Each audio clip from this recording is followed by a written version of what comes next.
And I'm Hunter. This is the Family Show!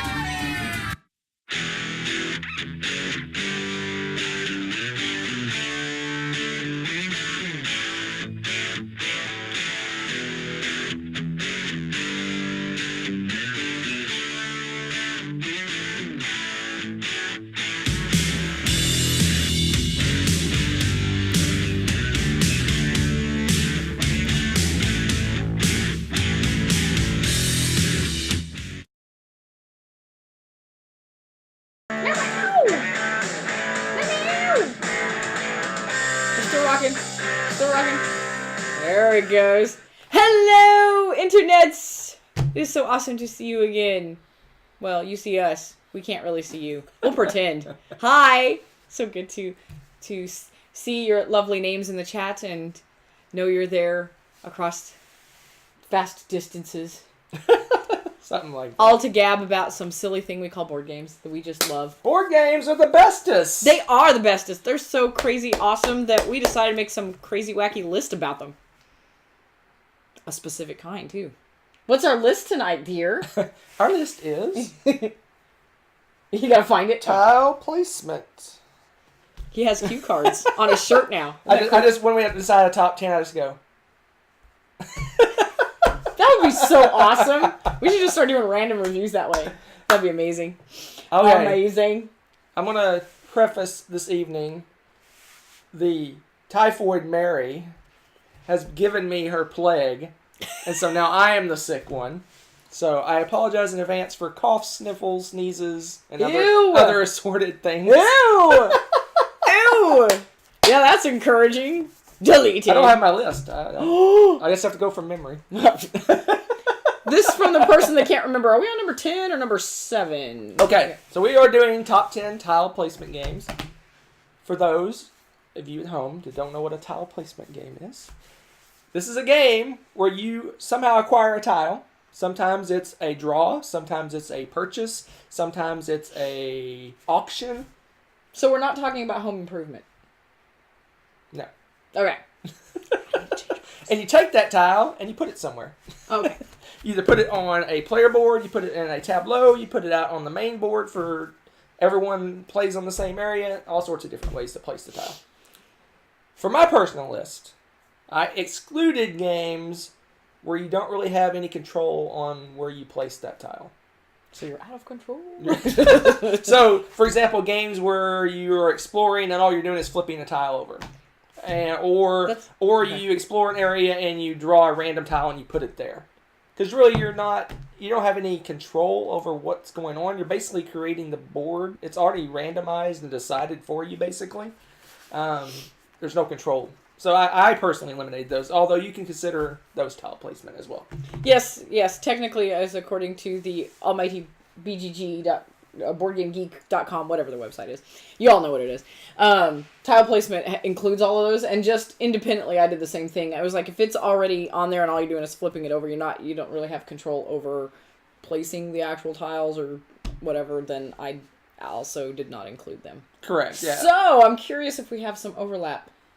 Or we'll have less overlap because I don't know. I don't have my games, list, so I don't know. It's a mystery for everybody.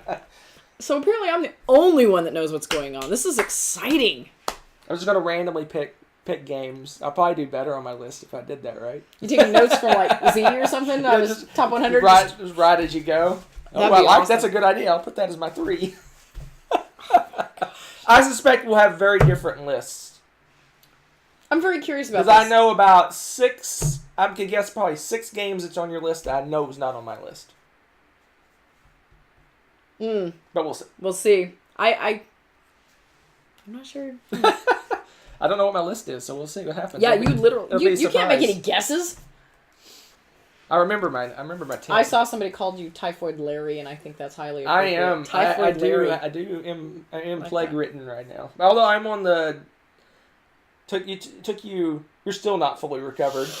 I'm on the upswing already after 3 days. It's not fair! So I am Well enough that I went to work today. Yes, so. but I go to like a plague factory. We all know schools. Yeah, schools are filled with cooties. It's all good. You and Katie and Nessa made a little. Yeah, we made a triangle of death. Plague. That's why I wasn't a mixture. Yeah, it was fun. All right, let's do this. Tile placement. So I start, eh? Hold on. IT guy fired. I fire this guy every week, sick. and yet he comes back. I should get hazard pay. Oh, look at hazard pay. What? I should get the hazard pay. All right, I'm ready. All right, my number 10 is a family favorite, and I'll never turn down playing this, and that is Takenoko. I love this game, and it's so darn cute. It's easy to teach people. Some people don't consider that a gateway game, but honestly, I think it's a great gateway tile placement game because I've never had any problems explaining how to play this game to anybody. They pick up on it. They love the way that the little panda and the farmer work, and it's got the little, oh my goodness, the Chibi's expansion. The girls just adore that. Although all it is the cardboard chits with little pictures on it. But they're like, it's so cute. You have the little girl panda, though. Yeah, that's true, too. There's the little girl panda, so they have extra pandas to move around. And in the tile placement aspect of it in this game is actually your board. You're building it as you go, and one of the objectives in the game is you can get victory points by achieving certain patterns because there's 3 different colors of tile. There's pink and yellow and green, and if you make a certain pattern out of them, you can get a certain number of victory points and stuff like that. So it's kind of important when you get your tiles to place them in a way that's going to help you finish your objectives. And you actually get to choose your tiles and all that. So. Yeah, this is one of the few build your board games that actually fits because not only do you have a choice of where to put it, you're drawing 3 and picking one, right? Yes. So you have a choice of which tile you play as well. Yes. That's a good one. Let's see what my number 10 is. Oh, man. I'm sure it's much better. Whoa, no it isn't! My number 10 is... It's going to be Takenoko. No, it is Steam. Oh, you're going to mock me with the game you've played that I haven't. Oh, okay. So Steam is one of the few train games I do enjoy.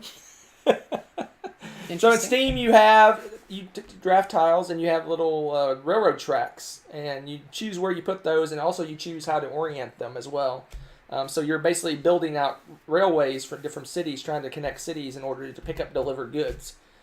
So it's just one of the few rail-based games that I actually enjoy because it's really, I don't know, I guess it appeals to my thinkiness because it's really, you really have to try to maximize your points on, when you connect routes, you can deliver a cube and based on how far you deliver it, you get more points. So it's at the very end of the game, there's a lot of, okay, if I do this, then this is going to happen. I'll do this. And chain reaction stuff. And you can also connect routes that could help someone else get a ton of points. So you have to be careful not to set it up in such a way they score a bunch of points. Ooh, sneaky. So I really enjoy this. It's a little bit on the heavier side. What a shock coming from you. I haven't purchased this game because I hear 2 players is garbage on this game. So that's what I've heard. Of course, I've heard that about other games and I disagree, but for whatever reason. Someone prove him wrong. Someone. Someone. I will never get to play this game, I swear. So anyway, that's my number 10. Steam. There's Age of Steam, and there's a bunch of different versions. There's a version that came before something else, railroads. I don't ever. Something about trains? There's a bunch of different. For Age of Steam, there's like 10,000 maps and craziness. Anyway, that's a lot of maps. I've only played this game once, and I really, really enjoyed it. I just never had a chance I know, he won't shut up about it, and he's like, haha, I've played this, and you haven't. No, I'm just kidding. Only sort of kidding. All right, what you got? My number 9 is more awesome, because you know what? We've both played it. Just saying. Okay. Is it awesomer? More awesome? I'll let you decide tonight. Oh, I gotta make some editing. What? Did I spell something wrong? It popped up. Oh, whatever. All right. Edit on the fly. Whatever. It is Fields of Green. I like this. This is Stronghold? Is it Stronghold game? Artipia. Artipia? Okay. Stronghold brought it to the U.S. Oh, okay. Yeah, this is a cool game. You are placing down tiles, and it's one of those where what you put where matters because you've got a water source, and you want your crops within a certain distance of that so you're able to water them, but you also deplete your water supply and only replenish it a certain amount, so you have to really keep an eye on that and balance it out as you're going through the game. Meanwhile, you also want to have some animals and do different things. And why are you making that face? You're making a face. I just like it when they give you a little bit of grief. It makes me happy. Oh, I'm getting grief? Who's giving me grief? Nerfenstein's giving me grief. What? Is it tile placement or is it card placement? Oh, whatever. You're gonna be like that, huh? Okay. Well, I'm gonna glue mine to some tiles then. Huh. The storage box is gonna get a little They bit effectively work like tiles. It's the tile. You guys, tiles. Okay. Fine, then, you know what? If none of them... I don't think we have any actual tile placement games then. We do. Because they're not made out of tile. We have a Zool. So I'm just saying... That's not tile. Those technically look like mosaic pieces. Oh, they said, oh, snap. Oh, that's right. Throw down. Woo. I have spoken. You guys are getting to help me breathe. Yeah.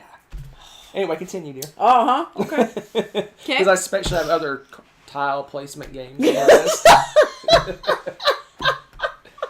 But yeah, that I think it's really fun. I really like the little cute theme, and the art's awesome on it. And it just, I don't know, there's something about the way that drives your little engine building your farm and everything that just is addictive. Because by the time you're like, ooh, look at my cool little farm, and you're kind of working out, okay, over here I've got all my animals, and I get bonus points because they're all together, blah, blah, blah. And you got, and you get bonus points for doing this and that. And it's really fun to kind of tweak it and build your own thing your own way. And everybody's farm looks completely different, of course, because sometimes you're going for completely different goals. And yeah, I think that game's, if you just kind of were to glance at it, it looks super simple, but it's very thinky on how you, like you said. Yeah, oh yeah. You have to have water within a certain looks. distance, and you need corn within a certain distance of all your animals, and all sorts of craziness. You don't think of it, looking at it, it looks a little bit lighter than I think it actually is, but it's enjoyable. It's really fun, especially if you like that.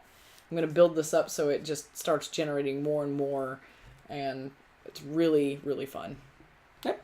And cool. It's a pretty fast game too, if I recall. An hour. Yeah, it's an hour-long game, and it actually feels, less than an hour, maybe. It feels like it's longer than that in a way to me. Like, it feels like it's got enough meat to it that you think, oh, I've been playing for a really long time, and you look up and it's only been an hour. Right. I really liked that about that game too.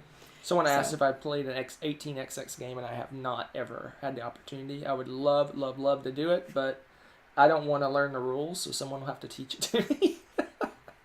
All right, my number 9. You getting lazy on the rules now? Yep. What's up with that? My number 9 is Galaxy Trucker! Galaxy Trucker.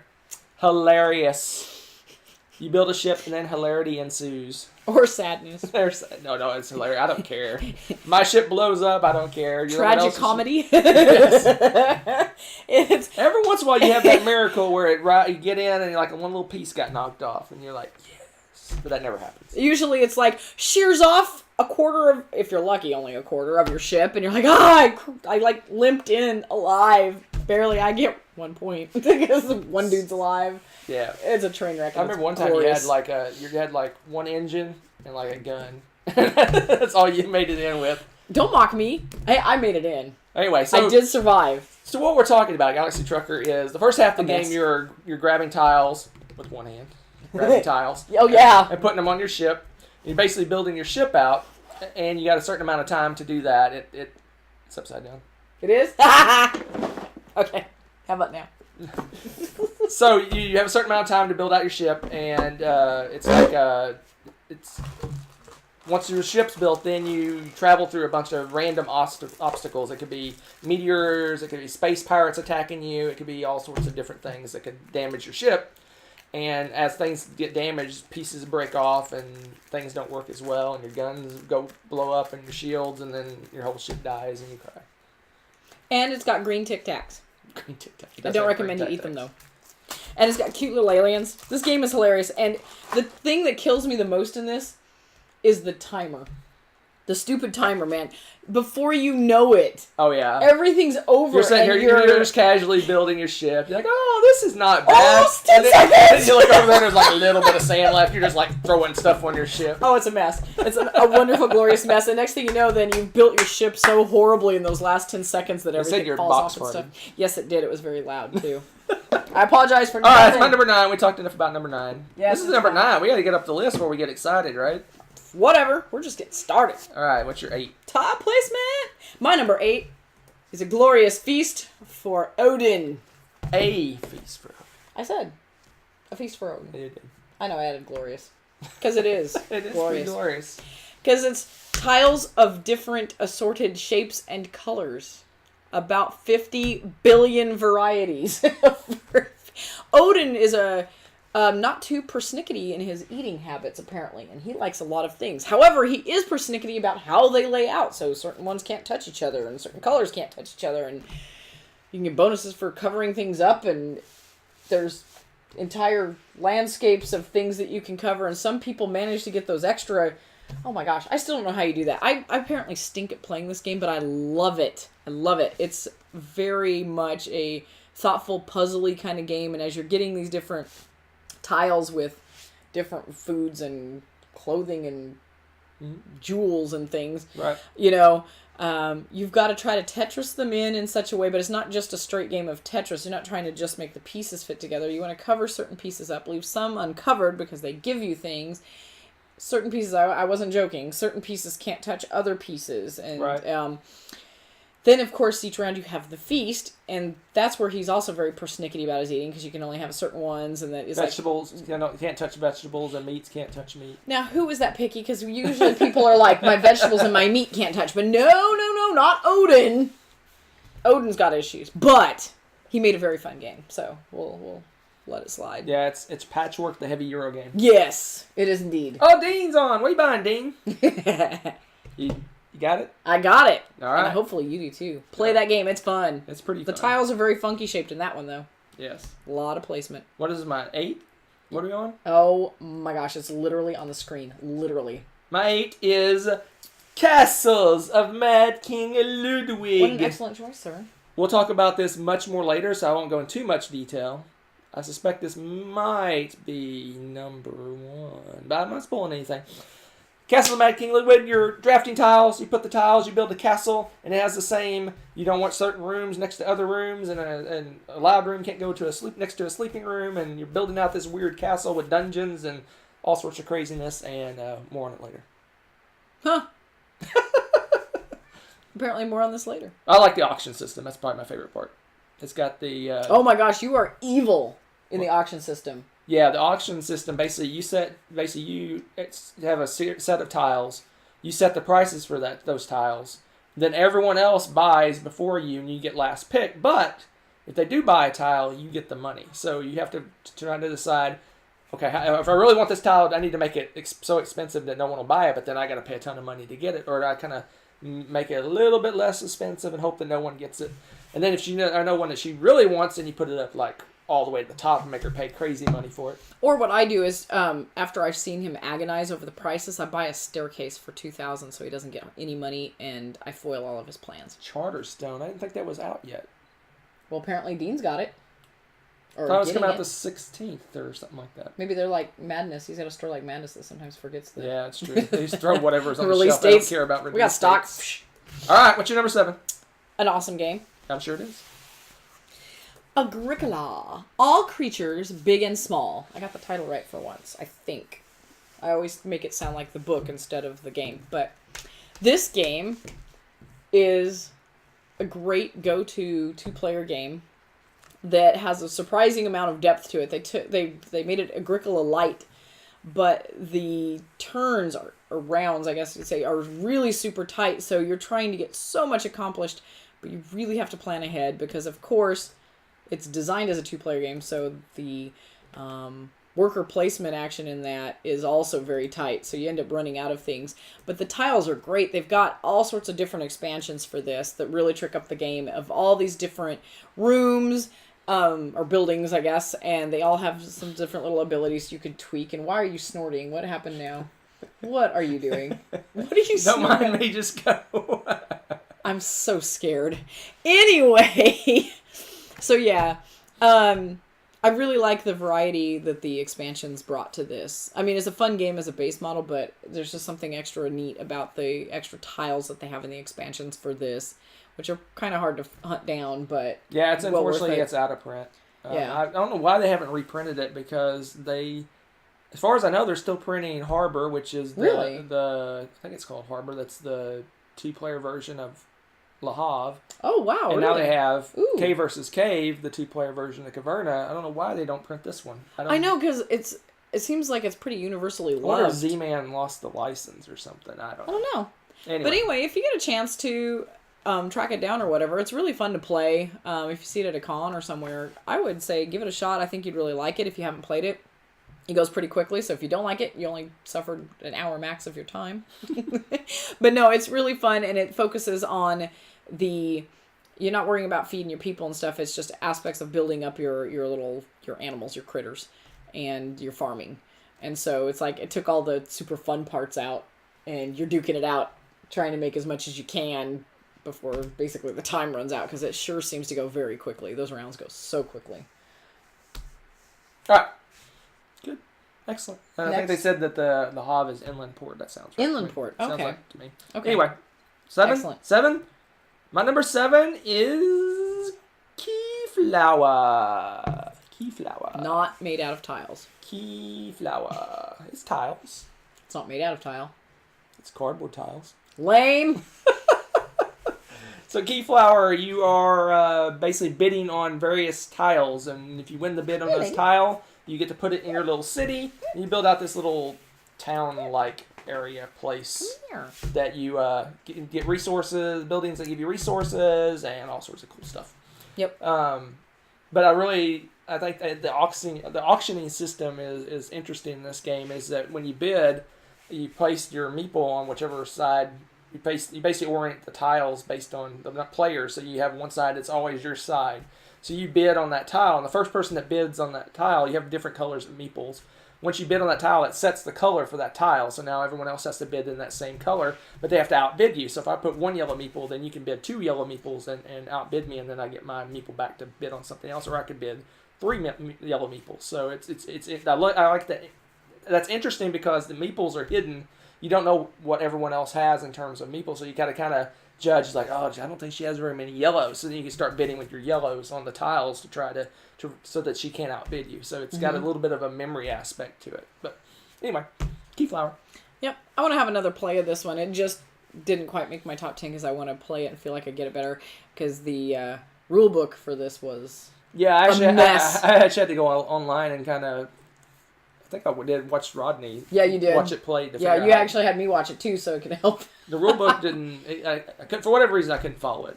It didn't work for me. But yeah, and so but as soon as I watched him set it up and play, to show how you play, I'm like, oh, okay, yeah, that makes total sense now. Yeah. They don't really explain the orientation very well or something. There was some piece of the rules that didn't make sense, which made all the rest of the rules not make any sense at all. Yep. There you go. That kind of for me, I was like, oh, slog. So I want to play it again and actually enjoy it more without feeling like we're fighting through the. I like the bidding system. That was really fun. Yeah, that did seem interesting. All right, what you got?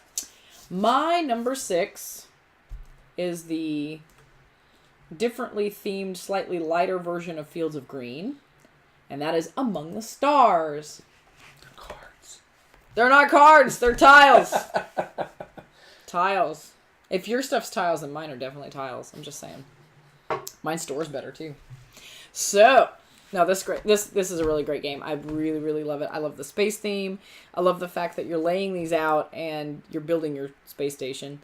And it's another one of those. I really like tile placement games, and I really like the ones where your proximity to certain things, there's all these different bonuses that you have to think about based off of what you're placing where, and I really enjoy that for whatever reason. And I really like the I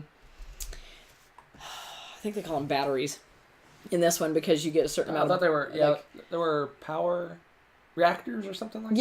Yeah, the power reactors, and you get like basically White power cubes. things, and you need to have them within, certain things that require power have to be within range of this, or you can build up other ones and stuff.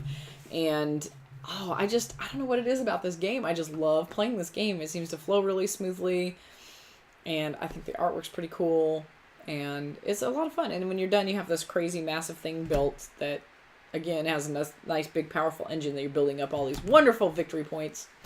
Very fun game. Among the Stars. They're saying that tile placement is your animals. Who's saying that? I won't rat you out. I think I prefer the other game more than this one. Really? Why is that? Fields of Green better? More thanky. Oh, okay. Yeah, you like the heavier stuff. Yeah. I don't care about the weight as much as I just like the theme better. Yeah. I mean, to me, they're very similar games. Well, you got if you play with the aliens with the special powers, and that makes this probably better for me.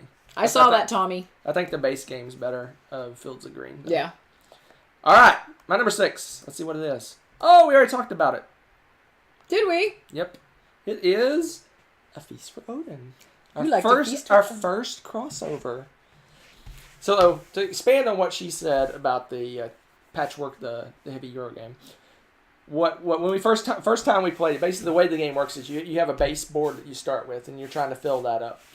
And at some point, you can transition and purchase or acquire more boards to fill up. The first time we played it, I barely finished the first board, and just I didn't want to start a second board because you get minus points if you don't cover up certain areas. Yeah, of it. It's crazy. And she was like not even done with her first board, and we're like, "How the heck do you get more close, boards?" I was. I'm like, "What did we do wrong?" But then the second game I played, I did 3. I did 3 boards. It was ridiculous. Apparently, it clicked for you. I'm still kind of on the 2. Yeah, but you get to the second board. I do get to the second board now. Yeah, anyway, I just found this interesting. It's game. really kind of a in-your-face way of saying how well you're doing, right? Yes, it because is. if the game's ending and you're not finishing the first board, you're like, what did I do wrong? Because there's like 6 other boards you can buy, and there's little tiny other sideboards you can buy, and all this crazy and stuff. And you heard about people online, I got this and such score, and this is such score, and I'm like, okay, what am I doing wrong? It's awesome. But yeah, Feast for Odin's fun. Yes. I just love that Tetris-y puzzle thing. So someone asked if Feast for Odin does have a big learning curve.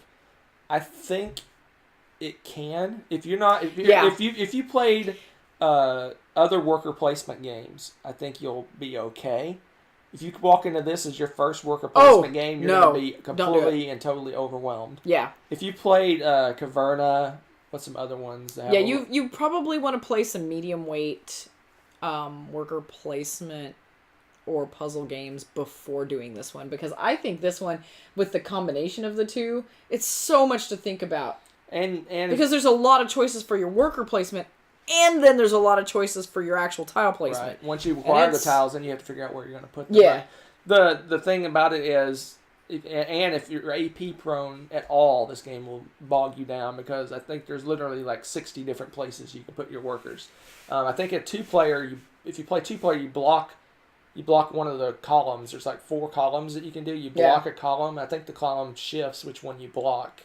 Like you block the certain columns on different rounds of the game. Yeah. But yeah, it can be very overwhelming. Yeah. But if you focus in and go, okay, I'm going to go with the fishing path. I'm going to do lots of fishing. I'm going to get lots of fish, and that's how I'm going to make my stuff. That narrows down your selections on the board. You kind of can focus in on the fishing area and do other stuff as well. But you can go, okay, I'm going to do fishing, or I'm going to do raiding. So I'm going to focus in on the raiding section of the board. And I think that's probably one of the secrets to the game, is actually narrowing it down. My problem is I'm like a kid in a candy store, and I'm like, oh, it's so much fun. I want to try doing this and see what happens. And then I get sidetracked by shiny things, and I never build up one solid good engine typically in the game to where I'm like cranking out enough stuff to cover several boards.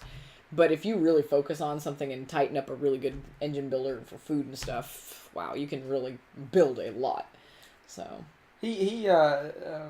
Matt followed up with, is there a lot of rules? I don't know if there's necessarily a lot of rules, but there is a description of every single one of those 60 spots in the game, and tells you what each one of them do. They all have symbology, and once you learn the symbology in the game, you know, piece of cake. I do this and I get this. I do this, I do that. Once you learn the symbology, it all makes sense. Mm-hmm. But the rule book is pretty big, because they give a detailed description of every one of those 60 spots. If you had somebody that really knew the game well that taught you, I think you'd probably pick it up really quickly. But if you're just cold turkey coming out with the rule book yourself and trying to do it through on your own, I think it'd take a little longer, don't you? Yeah. I think that's where it is. So, but gauge how much pretty much all the gaming worker placement spaces are do this or give up this to get this. Yeah. That's every spot. Yeah. Like you turn if you have a cow, you can get 2 2 milk or whatever you want to call it.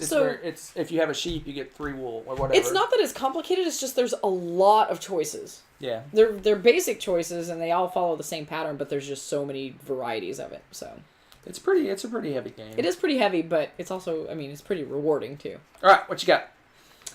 Well, my number 5 is Castles of Burgundy.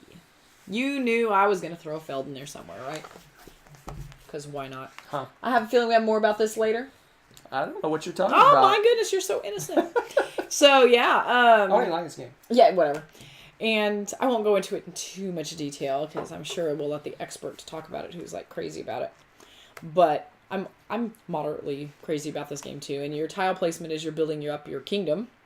And again, it's another one of those, well, you've got some zones that you put them in. So they're kind of coded, but which ones you put next to each other can also help you with bonuses. And when you fill up your zones, you get victory points and stuff for filling those up. So you want to try to build up certain areas so you can kind of get points and stuff off of each other and do that. Be more efficient in how you get your victory points, because once somebody starts building up that engine and starts getting the tiles in the right place and filling up their areas, they can take off with that, because the first person to complete areas, I believe, get more victory points too. And the quicker you get it done, you get more points too. So and it's typical Feld, right? You've got several different ways to get victory points. They're all pretty interrelated in this game. I think it's a little simpler than some of the other ones, but you want to keep track of both what the other player is doing and then build your cool little kingdom up.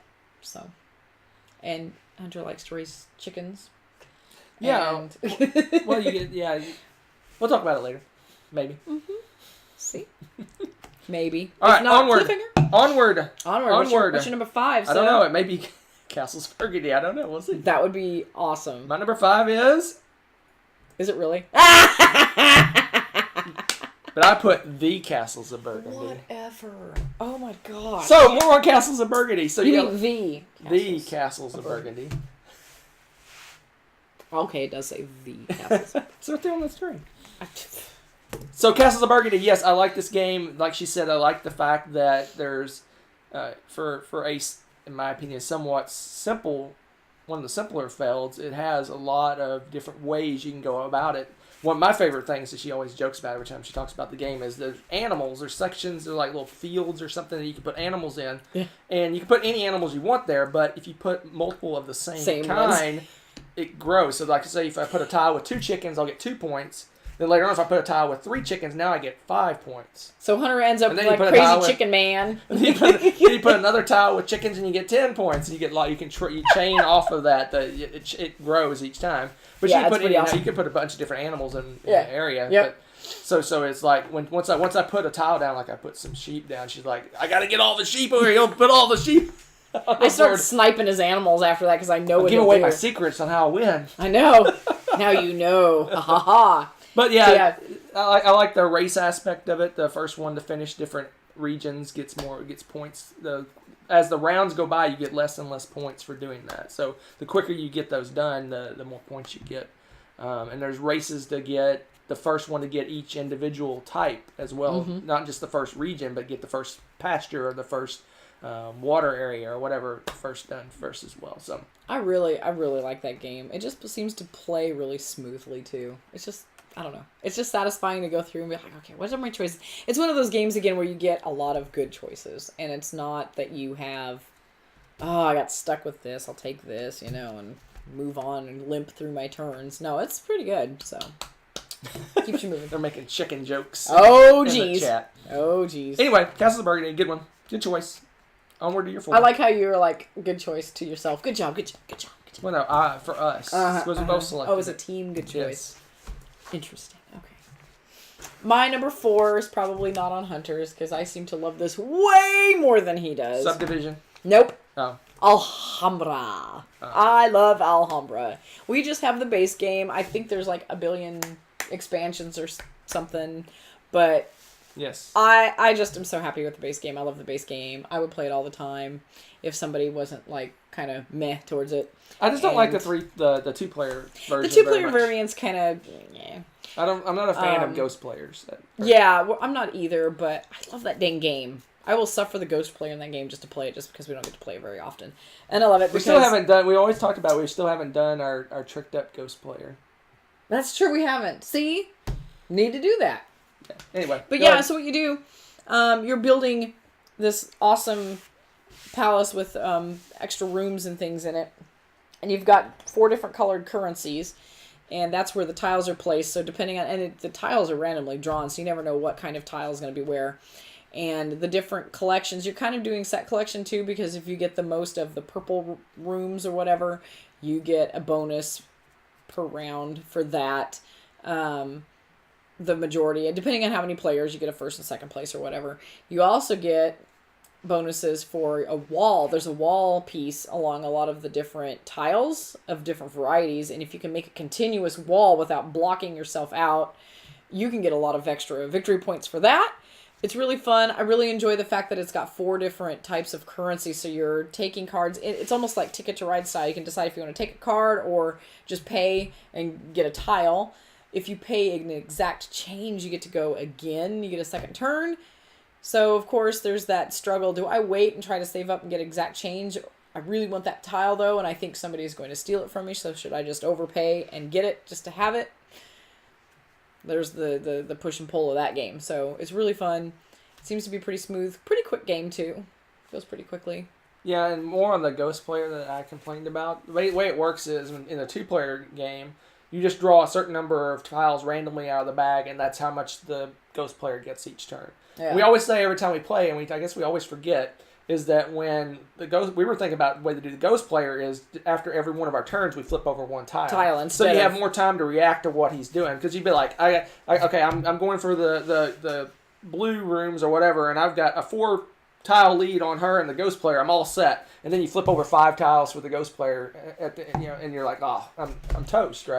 But it wasn't so much you have more time to react, as you kind of have less time to react because you're not seeing them right away. But we got tired of, felt like we were spending our entire game chasing the ghost player right. Instead of playing the game, and so that's why we don't like the ghost player in that one. Anyway, so there you go. But it's awesome. 3 or more. It's a good game. So crazy light. It's awesome. Crazy light. It's awesome. Crazy light. That's the point. All right, my number 4 is... Let's see what my number 4 is. Oh, yeah. Not light. Caverna, the Cave Farmers. So in Caverna, you have... It's highly thematic. It's highly thematic. You have fields and you have caves. That's why you're a cave farmer. What? No way. So on the field, you're building. You're clearing out and you're putting in pastures and things to put animals in. So there's some tile placement there. You can also build. What is it? Gardening places. A flag. What is garden? This? Garden place. A garden place. A field. A farm. You can cultivate the fields and put plant vegetables and stuff. So after you put tiles there as well, and then in your cave you'll build mining areas and rooms as well. So you're drafting all these tiles through various ways, mostly paying for them through worker placement and resources and things. And you put those on your board, and you build up a wonderful little farm and a wonderful little cave system. And then you wave your flag. Whee! I don't know what this is. This is just awesome. I like this. Jazz hands. No, it's like this. Jazz hands. What is this, creepy hands? I don't know. That's creepy hands. Spooky. Oh my gosh. Yes, I'm sure everybody watches Wubsy. Spooky. Oh my gosh. If you catch that reference, y'all need to be committed. Anyway, Caverna. Better than Agricola. I said it. Yeah. Let's move on. Oh. Let's move on. The internet's attacking. Ah! Let's move on. All right. What's your 3? My number 3 is a great game. In fact, it is a Great Western Trail game. Not a huge amount of tile placement in that. But then again, there kind of is. It depends on your focus of the game. Did you just shake your head at me? Nothing. I know, it's not like fully attached. No, this is more of an aspect of the game. It's not the game. I can see where you're like, it's not a tile placement game. No, it totally is a tile placement game because you're building out your board and that's where you get to put your workers. Yes. Because at the very beginning of the game, you have just a few little spots that you can go to, and by building those buildings, you're creating more spots in the game for your workers to go. So well, and you're also placing totally tiles on. Yeah, I think of it that way. And you also have the tiles that when you purchase your buildings, you're putting them on the board, and people have to travel through them and stuff like that. So, and it's a special place for you to stop. So, I mean, yeah, actually, there's a lot of tile stuff going on with that. There's a lot of cards going on, too, because you're working with the cows and doing cow collecting. It really isn't the term, I'm sure. I'm turning your crappy cows into glorious cows. There you go, the official hunter review of that. Crappy cows. Crappy cows to good cows. But yeah, it's, I really like the fact that they're, like the personality tiles, they all build off of each other. So the more engineers you get, the better, you can work with your trains and move your trains farther and do this and that. And the cowboys help you get the cows for really, really cheap, which is really awesome. They have great powers. The more you have of them, the better off your gameplay is. And it just depends on what you want to focus on. You don't want to spend the whole game trying to get all 4 types of people, because it's not going to do you very well. But if you really, you're working on trying to make the cows inexpensive so you can rake in more money, then you want to purchase the cowboy tiles and put more of those on. And the hazard tiles are hilarious.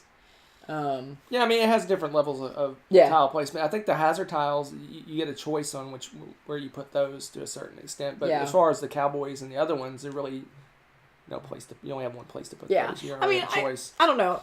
I know this one always still feels kind of cheaty to me. I know that it actually has a lot of tile placement to it, but it doesn't feel like a tile placement game. Like, well, you get to put those buildings anywhere you want on the entire board. You do get to put, and it actually benefits you, because some of them, if you put them in like a forest area or something, you get benefit somehow. I'm trying to remember. There's a certain one that does that. I always play those.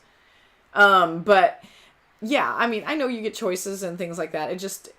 For me, there's so much other stuff going on that I don't focus on the tile placement as much, probably. But it's a very important aspect to the game. So I included it because it's also a very smooth, really fun game that... But it's, I would say it's probably... No, it's definitely worth the hype, I think. And I'm pretty sure that Hunter's going to talk about it. Maybe I didn't think it was tile placement. Baloney. Anyway, someone's asking about Karuba. We haven't played Karuba. So. Ooh, want to play Karuba. Yeah, we have not played That's Karuba. On the to-be-played eventually list. Yep. So what's what my number 3 is? My number 3 is Terraforming Mars. It's a Stronghold-orama. We really are Stronghold-orama today. Yeah, Terraforming Mars. Excellent choice. We'll talk about it more later. Oh my gosh. I'm done. You're done. You're just not even going to talk about it, huh? So, in Terraforming Mars, you're terraforming Mars. You do that by placing tiles on Mars. You put grasslands and water things and cities and all sorts of things on Mars. And you get points and things happen. And she'll talk about that more in a minute. Look, I was typing. Was I typing? I think you just like playing with the mouse pad. All right, my number 2. You actually believed me when I said move on. Okay. Yeah. Okay. Yeah. We'll talk about it more when it gets to your number 1. Shenanigans. Yep, my number 2. One of my all-time favorite games of all time, period. Castles of Mad King Ludwig. Castles! Our second crossover, I believe. No, this is like or third? 3, I think. Third? Yeah, and yeah, you're right. This one is... I just love this game. I don't know. I think it's just, like you said, it's the auction system. And I love the fact that all the rooms are different shaped. They've all got their own benefits or detriments to them, and you're working out like different combinations of things. You also want to try to pick a bunch of rooms because you've all got secret objectives, and then there's the main objectives on the middle of the board that everyone's vying for all those extra victory points. Sometimes they work well together. Other times they're polar opposites. So you got to debate, okay, do I think I have the best chance of getting the public ones that everybody knows about, or should I try to just get my private secret ones and hope for the best, especially when they're not meshing well. And it's just, I really love thinking about this game and building all the crazy castles. Maybe I just want to build a really wonky castle. Maybe that's I have a secret bucket list of crazy things to do. Yeah, you made me think that the first time I played it, the tiles are so weirdly shaped, like she said. It doesn't seem like they're going to match up, but you'll be building this long cave system, castle system. Sometimes it's caves. Sometimes it's down in the dungeons. And somehow it links up, and you're like, how did that match right? Exactly like it they measured it. Obviously, they measured the tiles and made sure they were equal units. But it's interesting that you'll build this complex thing, and it'll come and link up and attach. I'm like, well, that's pretty cool. Yeah, they really thought it through, and I do really enjoy that too, because like matching up the hallways and trying to fill all of those doorways with rooms and stuff. Oh, I love it. It's just enough of a puzzle, and then you've got the crazy tug of war with the auction where you're just trying to psych everybody out, and then the psyops, I guess, of the game. So it's really fun. Enjoy that game immensely. I will never turn down this game if I have an opportunity to play it. Yep, it's one of your favorites. It is indeed, but not as cool as my number 2. Whatever, you cannot beat that. I don't know what it is, but it's not as cool as my number 2. Interesting. My number 2 is Amerigo. Did we forget about Amerigo? I forgot about Amerigo. That's tile placement too. Yeah, you get the little Tetris piles and you put them on the island. Oh, that game is awesome. Her list is flawed.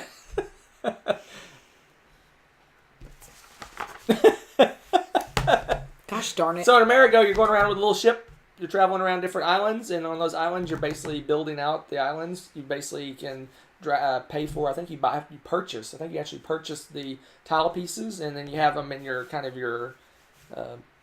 active area. And once they're in your active area, you can start putting them on the island, and you're basically trying to do area control by covering the islands with your tiles. Oh my gosh, I love this game. Islands, the tiles game are in your color, so you know who has the most squares or whatever on the island, who has the majority of the island. So it's kind of another Tetris-y Feld game where he has Tetris pieces and you're trying to fit them on the island and take control of the islands. It's my 2B. And if you cover up certain areas, a lot of his games are like this. If you cover up certain areas, then you get free resources. So you're trying to get a piece that's shaped in such a way to cover as many resources as you can when you put it down. Oh man, I love that. And the way the little, like you said, the little gimmicky cube dropper thing in that game just makes that game. Because we've had the craziest things. You've had that where we had just this huge round. We're like, wow, we're going to be able to do a lot this turn. And he dumps all these cubes in and 2 pop out the bottom. What just happened? How is this physically possible? And then you're like, wow, what am I going to do with this turn? We got nothing. And then the next time it's the opposite. You put 2 in and 20 come out. You just never know what's going to happen with that game. And I love it. Yeah. Every game has been completely different. Yeah. Every time. So. Yeah, invariably you grab like 6 blue cubes. You're like, all right, I'm going to do my blue action. Nope. White cubes come out. You're like, what just happened? So it is kind of random in that way, but then everyone has to deal with that same situation. Right? That's what I love about it best. All right, there you go, Amerigo. My 2B. A surprise selection, apparently. Apparently. So tell us about Terraforming Mars. Huh. Terraforming Mars is an awesome tile placement game with a lovely dedicated space theme once again, where I've said this all the time, and I'll continue to say this. I love the fact that they did some research and made it pretty common sense. You can't grow and cultivate and do these things. You cannot have fish on a planet that doesn't have any water. You cannot have living creatures if the temperature is 0 Celsius nonstop.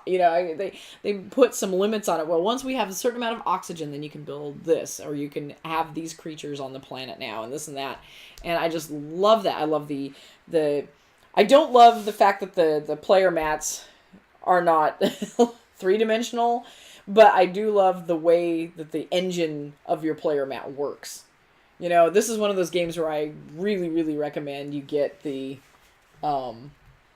little trays so you can actually put your cubes in. The plexiglass. Yes, any of them. There's several companies that do really nice ones, and oh my gosh, because otherwise you bump the table, something, and all those cubes, you're like, there's 6 different things going on each turn. Which one did I just bump? It's a nightmare. So it's worth getting those cool trays. That said, the rest of the game is amazing.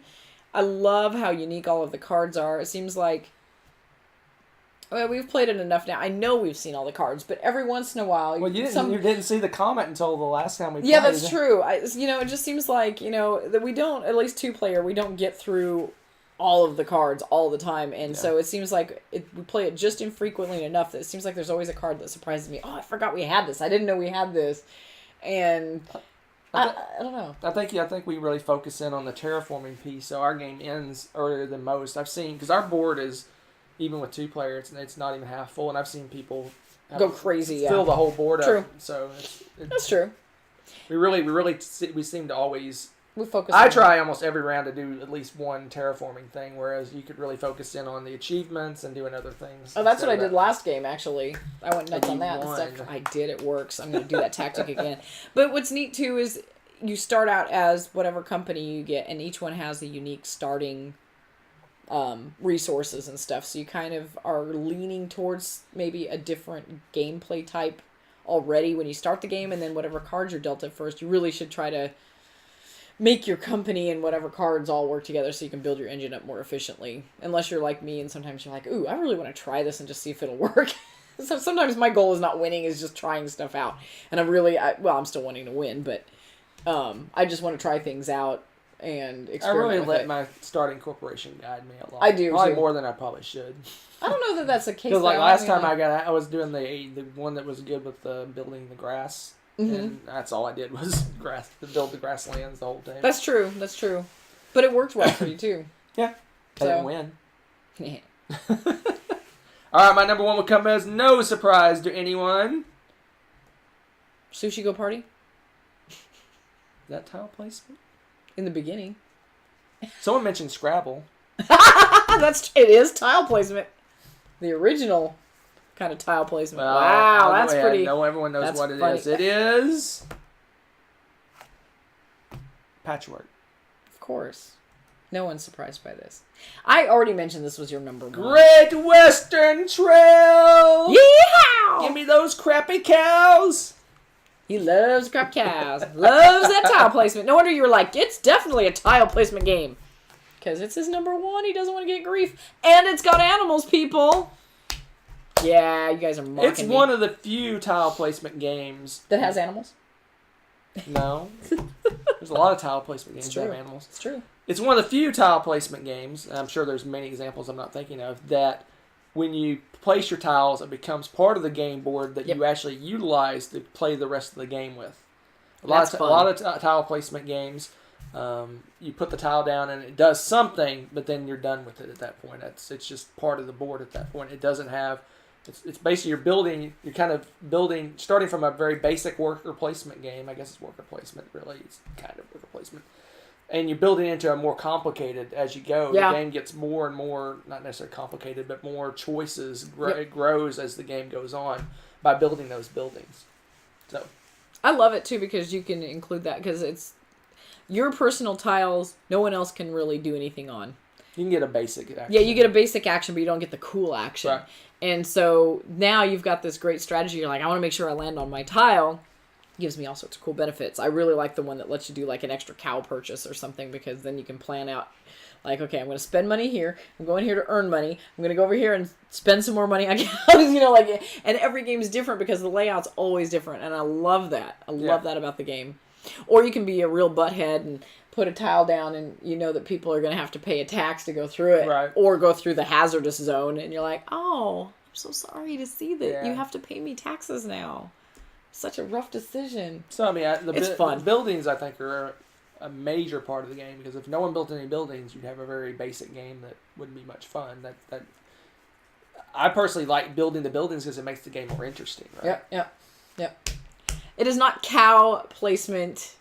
Someone asked about, and I'm asking about, too, where is, I mean, well, I guess we're leaving. Carcassonne? No. Where is Suburbia and Subdivision? You know what? I like them a lot, but they did not quite make my top 10. I gotta be honest. My tile placement games that I really enjoy, they've made quite a few games in the last couple of years that are really, really good, and I've discovered I really like tile placement, and we've had a lot of tile placement games come in that have kind of replaced not replace them entirely, but I would go to them first. You got some older ones on your list. I do. Like Alhambra's one of the first board games we had. Yeah. But, I don't know. I just really like the way some of these newer games work. And, wow, he couldn't even take it anymore, guys. He just left the building. Elvis has left the building. No, See what was on my short list. Carcassonne was also on my short list. Cottage Garden. Yes, Patchwork. I'm sure you guys were all snickering about Patchwork and all those. What else did I miss? Caverna was my 11, basically.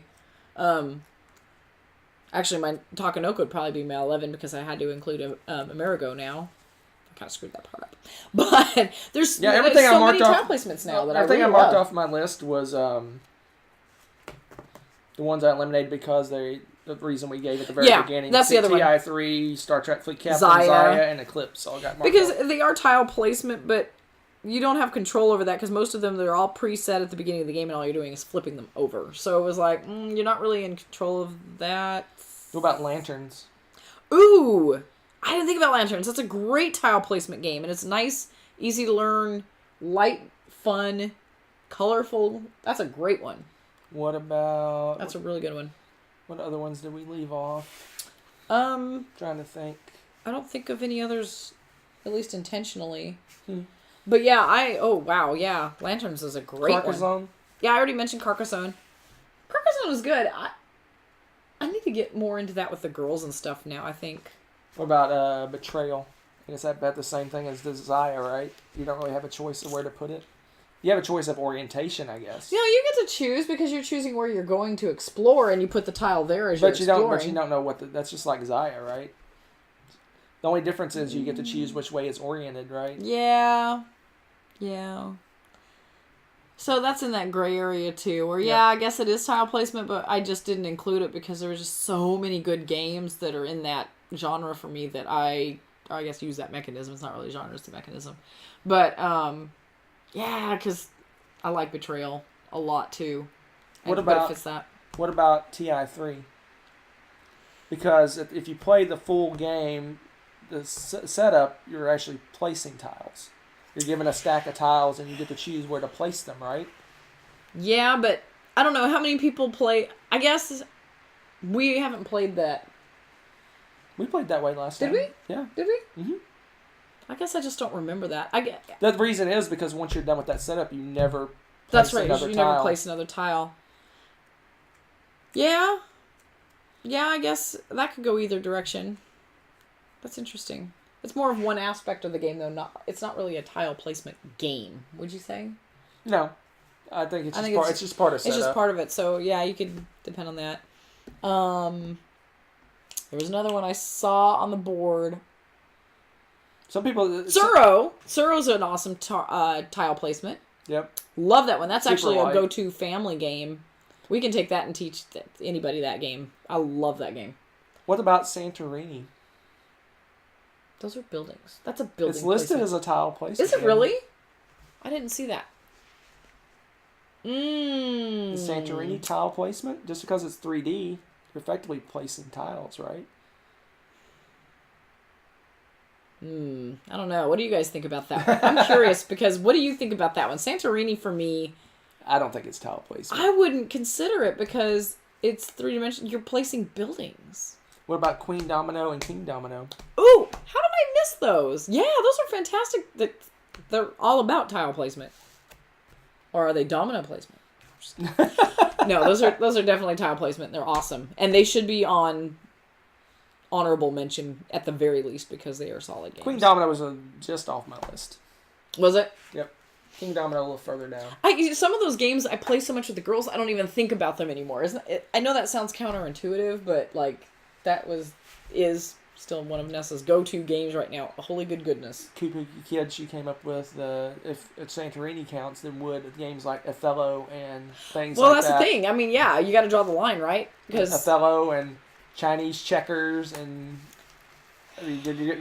you're straying pretty far from a tile at that point, I think right? so. I agree. I would not.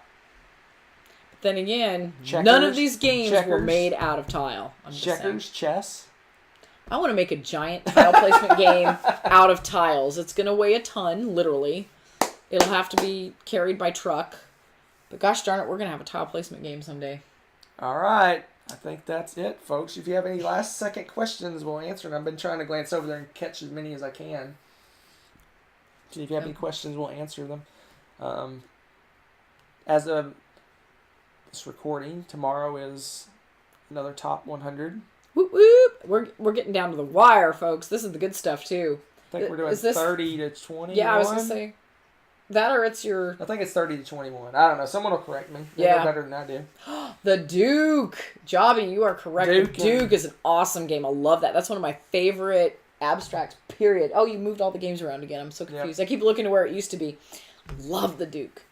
That is a great game. I don't even know where the Duke is anymore. It's probably on the family games. It's like Where's Waldo now with all the games. Since I moved, every game we owned has pretty much been moved.